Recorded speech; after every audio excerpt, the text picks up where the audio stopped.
ഈ മുറ്റത്തെ മുല്ലയ്ക്ക് മണയില്ല എന്ന് പറയുന്ന പോലെ വീടിൻ്റെ തൊട്ടടുത്ത് കിടന്നിട്ടും എനിക്ക് അല്ലൂർ ഐലൻഡിലോട്ട് വരണമെന്ന് ഇതുവരെ തോന്നിയിട്ടേ ഇല്ല. പക്ഷേ ഒരു പ്രത്യേക സാഹചര്യത്തിൽ വേറെ എവിടോട്ടും പോകാനില്ലാത്തതുകൊണ്ട് അല്ലൂർ ഐലൻഡ് വരെ പോകേണ്ട വന്നു. ഇത്രയും നാൾ ഞാൻ നിന്നെ എന്തേ മൈൻഡ് ചെയ്തില്ല എന്ന് ഓർത്തിട്ട് എനിക്ക് നല്ല വിഷമമുണ്ട്.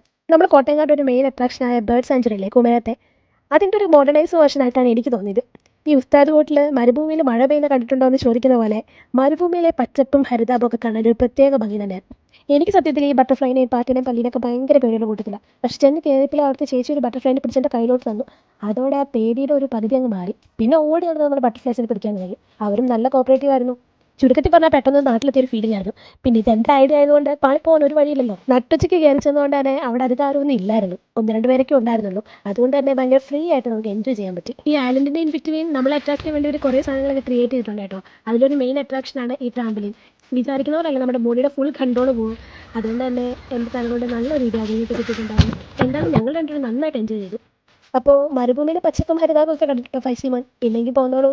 പിന്നൊരു കാര്യം, ഈ ഐലൻഡിൽ ടോട്ടൽ 17 സെഷൻ ഉണ്ട്. പ്രത്യേകിച്ച് സൈൻ ബോർഡൊന്നും ഇല്ലാത്തതുകൊണ്ട് തന്നെ ഇവർ ആദ്യം നമുക്കൊരു റൂട്ട് മാപ്പ് തരും. ആ മാപ്പ് കൈ വെച്ചോളാം.